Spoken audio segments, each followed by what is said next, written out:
കോട്ടയത്ത് നിന്ന് ജി ശ്രീജിത്ത് ഉണ്ട്. ശ്രീജിത്ത്, കോട്ടയത്തെ സ്ഥിതി എന്താണ്? തർക്കങ്ങളൊക്കെ പരിഹരിച്ചുകൊണ്ട് ഒരു അവസാനഘട്ട ചിത്രത്തിലേക്ക് ഈ മണിക്കൂറുകളിൽ എത്തിയിട്ടുണ്ടോ?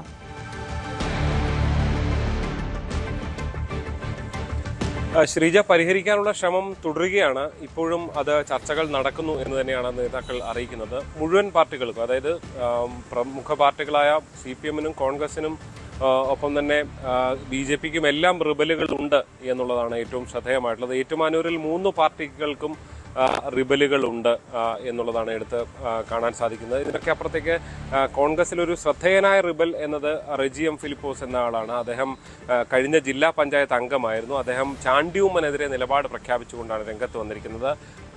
പാമ്പാടി ബ്ലോക്ക് പഞ്ചായത്തിൽ മണർകാട് ഡിവിഷനിൽ സീറ്റ് വേണമെന്ന് ചാണ്ടിയോട് ആവശ്യപ്പെട്ടിരുന്നു. പക്ഷേ ചാണ്ടി കൊടുക്കാൻ തയ്യാറായില്ല എന്ന് ചൂണ്ടിക്കാണിച്ചുകൊണ്ടാണ് റിബലായി നിൽക്കുന്നത്. അതൊരു പക്ഷേ കോൺഗ്രസിന് വലിയ തലവേദനയാണ്. കോൺഗ്രസിലെ തന്നെ യുവ നേതാവായ JJ പാലക്കലോടിയാണ് ഇവിടെ സ്ഥാനാർത്ഥിയായി വരികയും ചെയ്തിട്ടുള്ളത്. ഏതാണ്ട് ഉമ്മൻചാണ്ടി ഉള്ള കാലം മുതൽ തന്നെ നിരവധി 10-25 വർഷം കൗൺസിലറായി വിവിധ തലങ്ങളിൽ കൗൺസിലറായിരുന്ന ആൾ കൂടിയാണ് ഈ റെജി.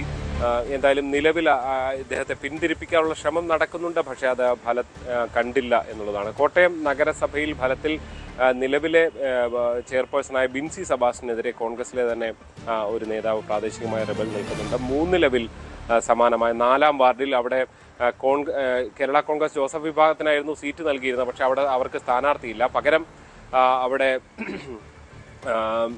ഇപ്പുറത്ത്, അതായത് CPM മത്സരിക്കുന്നു, BJP മത്സരിക്കുന്നു, ഒപ്പം തന്നെ CPM-ന്റെ തന്നെ നേരത്തെ നേതാവായിരുന്ന ഒരാൾ മത്സരിക്കുന്നുണ്ട്. ഫലത്തിൽ ഇത് CPM സ്ഥാനാർത്ഥിക്ക് ഒരു വെല്ലുവിളിയായി നിൽക്കുന്ന സാഹചര്യമാണുള്ളത്.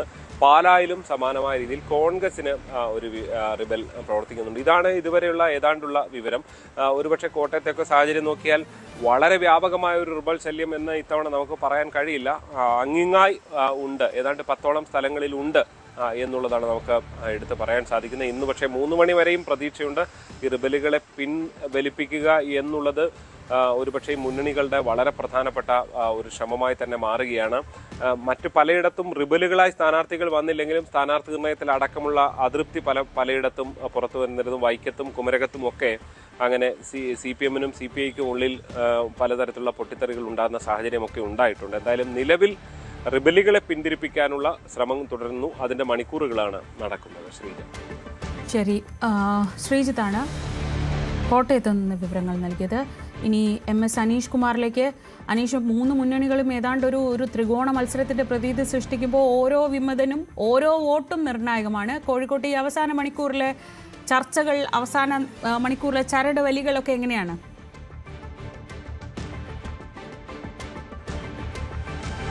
ശ്രീജ, കോഴിക്കോട് ഏറ്റവും പ്രധാനമായി വിമത ഭീഷണിയുള്ളത് കോഴിക്കോട് കോർപ്പറേഷനിൽ തന്നെയാണ്. കോൺഗ്രസിന് നമുക്ക് അറിയാം, ആദ്യം മുതൽ ഈ സ്ഥാനാർത്ഥി നിർണയ സമയം മുതൽ ചില പ്രശ്നങ്ങൾ ഉണ്ടായിരുന്നു.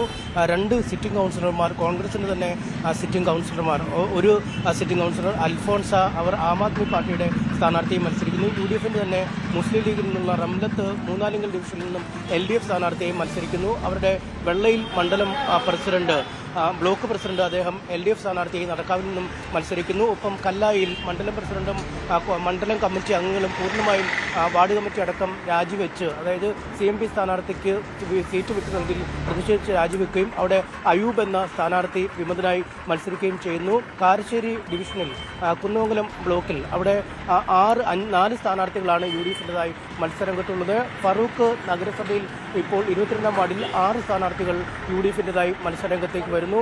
മറുവശത്ത് CPM-ഉം CPI-യും തമ്മിലുള്ള മത്സരമാണ് നാദാപുരം ഡിവിഷനിൽ നടക്കാൻ പോകുന്നത്. എന്തായാലും ഈ തിരിഞ്ഞതോടുകൂടി ഇക്കാര്യത്തിൽ ഒരു വ്യക്തത ലഭിക്കും. നമുക്കൊപ്പം ഇപ്പോൾ ഒരു വിമത സ്ഥാനാർത്ഥി, കോർപ്പറേഷനിലെ വിമതനായ അയൂബുണ്ട്. എന്താ, മത്സരിക്കാൻ തന്നെ ഉറച്ചു തീരുമാനിച്ച് നിൽക്കുകയാണോ അതോ പിന്മാറാൻ എന്തെങ്കിലും സാഹചര്യമുണ്ടോ? പല നേതാക്കളും പല രീതിയിലും ബന്ധപ്പെട്ടിരുന്നു. ഞാൻ ഉയർത്തിപ്പിടിക്കുന്ന ആദർശം ഒരിക്കലും പരാജയപ്പെടാൻ പാടില്ല. അതുകൊണ്ട് കാലങ്ങളായിട്ട് കോൺഗ്രസ് മത്സരിക്കുന്ന ചാലപ്പുറം സീറ്റ് ഒരു ഘടകകക്ഷി, കോൺഗ്രസിന് കൈവശമുള്ള ഒരു സീറ്റ് ഒരു ഘടകകക്ഷിക്ക് നമ്മളെ പോലുള്ള പ്രവർത്തകരുടെ വാക്ക് ഒന്ന് ചോദിക്കുക പോലും ചെയ്യാതെ ഘടകകക്ഷിക്ക് വിറ്റതിൽ പ്രതിഷേധിച്ചിട്ടാണ് ഞാൻ മത്സരരംഗത്തേക്ക് വന്നത്. വെച്ച കാൽ എന്തായാലും പിന്നോട്ടില്ല എന്നുള്ളതാണ് എനിക്ക് പറയാനുള്ളത്. പ്രതിപക്ഷ നേതാവൊക്കെ വിളിച്ചോ അതോ മുതിർന്ന ആരെങ്കിലും ബന്ധപ്പെട്ടോ? പല നേതാക്കളും വിളിച്ചിരുന്നു, അവരുടെ PM-മാർ വിളിച്ചിരുന്നു, സംസാരിക്കണം എന്ന് പറഞ്ഞു. ഞാൻ പറഞ്ഞു എനിക്ക് സംസാരിക്കാൻ ആകെ ഒന്നേ ഉള്ളൂ, കോൺഗ്രസിന്റെ കാൻഡിഡേറ്റ് വരിക, വേറെ ആരെങ്കിലും നിങ്ങൾ വിഡ്രോ ചെയ്യാൻ നോക്കുക. അയ്യൂബിനെ വിഡ്രോ ചെയ്യുന്ന പ്രശ്നമില്ല എന്നുള്ളതാണ്. ഒരു കോൺഗ്രസ്സുകാരൻ വന്നാൽ നിങ്ങൾ പിന്മാറിയല്ലേ അല്ലേ? അതെ, കൈപ്പത്തി ചിഹ്നത്തിലാണ് ആര് വന്നാലും. എനിക്ക് സീറ്റിന് വേണ്ടി ഞാൻ എവിടെയും തന്നെ ആവശ്യപ്പെട്ടിട്ടില്ല. കോൺഗ്രസിന്റെ കൈപ്പത്തി ചിഹ്നത്തിൽ വർഷങ്ങളായി കോൺഗ്രസിന്റെ കൈവശമുള്ള സീറ്റ് ഘടകകക്ഷികൾക്ക് നമ്മളോട് പോലും പ്രവർത്തകരുടെ അഭിപ്രായത്തെ പോലും മാനിക്കാതെ വിറ്റതിലുള്ള പ്രതിഷേധമാണ് ഞാൻ കാണിക്കുന്നത്. അതിൽ ചാലപ്പുറത്തുകാർ മൊത്തത്തിൽ എൻ്റെ കൂടെ ഉണ്ട്. ശ്രീജ, അതാണ് മത്സരരംഗത്ത് അദ്ദേഹം ഉറച്ചു നിൽക്കും. ഒരു തരത്തിലുമുള്ള അനുനയ ഭീഷണികൾക്ക് വഴങ്ങുന്നില്ല, അനുനയ ആവശ്യങ്ങൾക്ക് വഴങ്ങുന്നില്ല. പ്രതിപക്ഷ നേതാവിൻ്റെ ഓഫീസിൽ നിന്നടക്കം അദ്ദേഹത്തെ ബന്ധപ്പെട്ടു എന്നാണ് നമുക്ക് മനസ്സിലാക്കാൻ കഴിയുന്നത്. എന്തായാലും ഇതാണ് കോഴിക്കോട് ജില്ലയിലെ മത്സരചിത്രം. വിമതന്മാർ മത്സരരംഗത്ത് തുടരുമോ എന്നതാണ് ഇനി കാത്തിരുന്ന് കാണേണ്ടത്. ശരി, സംസ്ഥാനത്ത് തന്നെ ഏറ്റവും ശ്രദ്ധേയമായ മത്സരം നടക്കുന്നത് ഇപ്പോൾ ചില ഭാഗത്തൊക്കെ ചില ഏരിയയിൽ, ഇപ്പോൾ കോഴിക്കോട് കോർപ്പറേഷനിലാണ് അങ്ങനെ ഒരു ത്രികോണ മത്സരത്തിൻ്റെ പ്രതീതിയെങ്കിൽ കാസർഗോഡ് പലയിടത്തും ത്രികോണ മത്സരം തന്നെയാണ് നടക്കുന്നത്. നമുക്ക് ചെറിയൊരു സാങ്കേതിക പ്രശ്നമുണ്ട്, ബൈജുവിലേക്ക് എത്താം.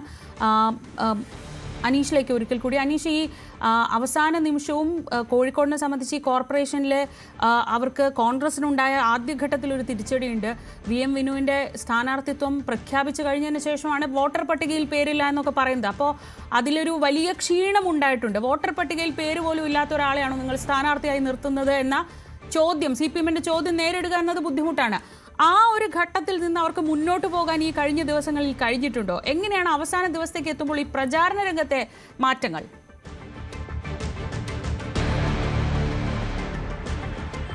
ശ്രീജ, സംഘടനാപരമായി വലിയ വീഴ്ചയാണ് അക്കാര്യത്തിൽ കോൺഗ്രസിനുണ്ടായത്. കാരണം വോട്ട് പോലും ഇല്ലാത്ത ഒരാളെ മേയർ സ്ഥാനാർത്ഥി കൊണ്ടുവരേണ്ട അവസ്ഥയിലേക്ക് കോൺഗ്രസ് എത്തുന്നു. ഒപ്പം വർഷങ്ങളായി, പതിറ്റാണ്ടുകളായി കോൺഗ്രസ് ജയിക്കുന്ന സീറ്റാണ് നേരത്തെ അയ്യൂബ് പറഞ്ഞ ചാലപ്പുറം ഡിവിഷൻ. അവിടെ CMDക്ക് വിട്ടു നൽകേണ്ടി വരുന്നു. ബാബുരാജ് എന്ന DCC സെക്രട്ടറി പാർട്ടി വിട്ട് പുറത്തേക്ക് പോവുകയും പിന്നീട് LDFന് പിന്തുണ നൽകുകയും ചെയ്യുന്നു. ബ്ലോക്ക് പ്രസിഡന്റ് ആയിരുന്ന ആൾ LDF സ്ഥാനാർത്ഥിയായി തന്നെ മാറുന്നു. കൗൺസിലറായിരുന്ന ആൾ ആം ആദ്മി പാർട്ടിയുടെ സ്ഥാനാർത്ഥിയായി മാറുന്നു.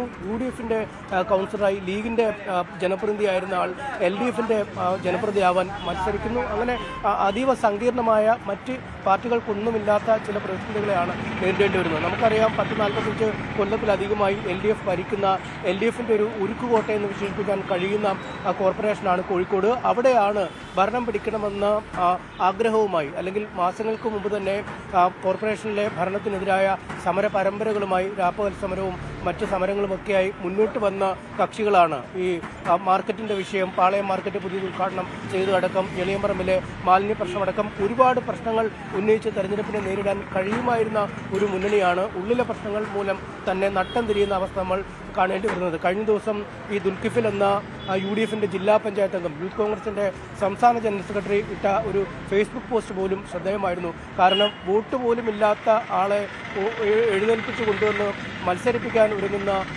നേതൃത്വം KSU നേതാക്കൾ പോലും കാണിക്കുന്ന, അല്ലെങ്കിൽ ഒരു കോളേജ് തെരഞ്ഞെടുപ്പിന് ഒരു സ്ഥാനാർത്ഥിയെ നിർണ്ണയിക്കുമ്പോൾ കാണിക്കുന്ന ജാഗ്രത പോലും കാണിച്ചില്ല എന്ന വിമർശനം. എന്തായാലും പാർട്ടിക്കുള്ളിൽ ശക്തമായ വിമർശനവും പ്രതിഷേധങ്ങളും ഒക്കെ ഇപ്പോൾ നിലനിൽക്കുന്നു. ഒരുപക്ഷെ കൂടുതൽ പ്രവർത്തകരും നേതാക്കളും ഒക്കെ ഈ അസംതൃപ്തിയിലാണ്. പക്ഷേ അവരൊന്നും ഇപ്പോൾ ഇത് പുറത്തേക്ക് പറയുന്നില്ല എന്ന് മാത്രം. കാരണം ഒരു തെരഞ്ഞെടുപ്പ് പടിവാതിലെത്തി നിൽക്കുന്നു, അല്ലെങ്കിൽ തെരഞ്ഞെടുപ്പിൻ്റെ പ്രവർത്തനങ്ങൾ പുരോഗമിക്കുന്ന സാഹചര്യം. അടുത്ത നിയമസഭാ തെരഞ്ഞെടുപ്പിന് മുന്നോടിയായുള്ള ഒരു ഫൈനൽ പോരാട്ടമാണ് ഈ തദ്ദേശ ഭരണ തെരഞ്ഞെടുപ്പിൽ നടക്കുന്നത്. 2 തവണയായി പ്രതിപക്ഷത്തിരിക്കുന്ന പാർട്ടിയാണ്. അണികളിലെ ആത്മവീര്യം അങ്ങേയറ്റം ചോർന്നുകൊണ്ടിരിക്കുന്ന ഒരു സാഹചര്യം.